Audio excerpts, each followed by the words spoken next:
Rule, இதெல்லாம் குண்டாசு வேலை அப்படின்பா. பேசுறது எழுதுறதெல்லாம் குண்டாசுல வந்துச்சுன்னா அப்ப உண்மையிலே குண்டாசு மலையை வெட்டி கொண்டு போறவன், கொலை செய்யறவன், வன்புணர்வு செய்து கொலை செய்யறவன், ஊழல் லஞ்சம் பெறவன், மலைகளை வெட்டி ஏத்துறவன், மணல் அள்ளி விற்கிறவன், இந்த மாதிரி அநீதி செயலை செய்யறவன்லாம் நேர்மையால நல்லவன். இது அதை எதிர்த்து பேசுறவன் குண்டாசுல. இது எப்படி என்ன சொல்ல தோணுதுன்னா, அண்ணல் அம்பேத்கர் சொல்றாங்க, அதிகாரம் மிக வலிமையானதுன்னு சொல்றாங்க. ஆனால் இந்த அதிகாரம் மிக கொடுமையானதா இருக்கு. அதுதான் இங்க இருக்கிறது, ரொம்ப கொடுமையானது இது. இதுல இவ்வளவு காலம் வச்சிருக்கணுமா? இப்ப நீதிபதிகள் அறிவுறுத்தல் குழு என்று போடுறாங்க, எனக்கும் போட்டாங்க 2-3 முறை 2 முறை வாங்குறதுக்காக புனையப்பட்ட வழக்கமா ஒப்படைச்ச பிறகு இல்ல இந்த குண்டாஸ் போட்டது செல்லும்னு சொல்லுவோம்.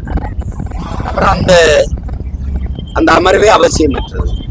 இப்ப இந்த வழக்கை இவ்வளவு காலம் எடுத்துட்டு வரும், இவ்வளவு காலம் ஒருத்தரை சிறையில வைக்கணுமா? இது திட்டமிட்டு அவர் குரல் வலையை நெரிக்கணும், அவர் நடவடிக்கை செயல்பாடுகளை முடக்கணும், அவருடைய பேச்சு சிந்தனை கருத்து மக்களை போய் சென்றடைய கூடாது அப்படிங்கிறத தவிர ஒரு அரசியல் திட்டமிட்ட பழிவாங்கலை தவிர வேற ஏதாவது இதுல நோக்கம் இருக்க முடியுமா?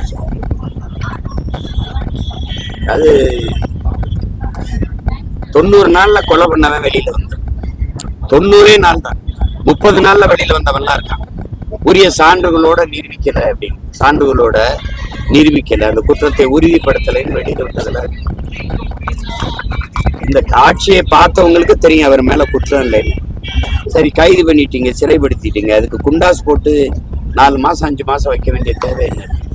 அவரை சார்ந்த குடும்பம், அவருடைய வருவாயை சார்ந்த குடும்பம், அவருடைய பிள்ளைகள், இப்ப தந்தை இல்லாத கணவன் இல்லாத அந்த குடும்பத்தை நிர்வகிக்க அவர் துணைவியார் வீட்டுல இருக்கிறவங்க எல்லாம் என்ன பண்றது? வாடகை வீட்டுல இருக்க, சரி வாடகை யார் கட்டுவா? இதெல்லாம் சமூகம் எப்படி எதை நோக்கி நகர்ந்து போகுதுன்னு பாருங்க. இதே மாதிரிதான் என் தம்பி வராகி, அவன் ஒண்ணும் இல்லை, ஒரு வலையொலி, அவனை வைக்க முடியாத அளவுக்கு சிறையில வச்சு பார்த்தாங்க. அவன் வராகி ஒரு வலையொலி திறக்க போறாங்க. அந்த வலையொலி திறக்கிறது காலையில என்னைய வச்சு, நான் திறக்க போகும்போதே கூப்பிட்டுட்டேன், என்னை கூப்பிடாத, என்னை வச்சு திறந்தேன்னா அது ஒரு பிரச்சனையாகும்.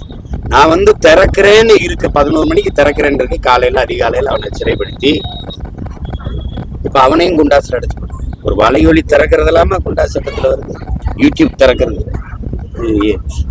எப்படிப்பட்ட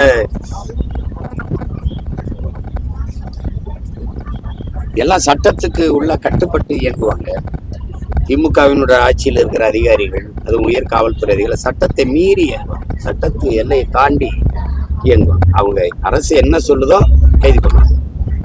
என்ன சொல்றாங்க, ஏர்போர்ட் சின்ன சின்ன பிள்ளைகள், படிக்கிற பிள்ளைகள் மேலாம் கஞ்சா வச்சு, கொக்கைன் வச்சு, மெத்தப்பட்ட அவைன் வச்சிருந்தாங்க சொல்லி 10 பிள்ளைகள்லாம் உள்ளதுக்கு போட்டுருக்க, 18-20 வயசு பிள்ளைகள் எல்லாம் உள்ளதுக்கு போட்டு படிச்சிருக்க பிள்ளைகள்லாம் அவ வாழ்க்கையை நாசம் பண்றது. இது இப்படி ஒரு சமூகமா?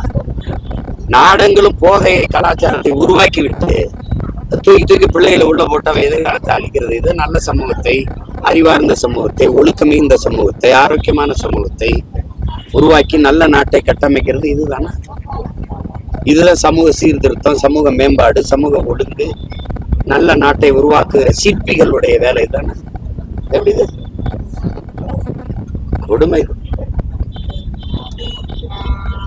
நீதிபதிகளுக்கும் தெரியும்.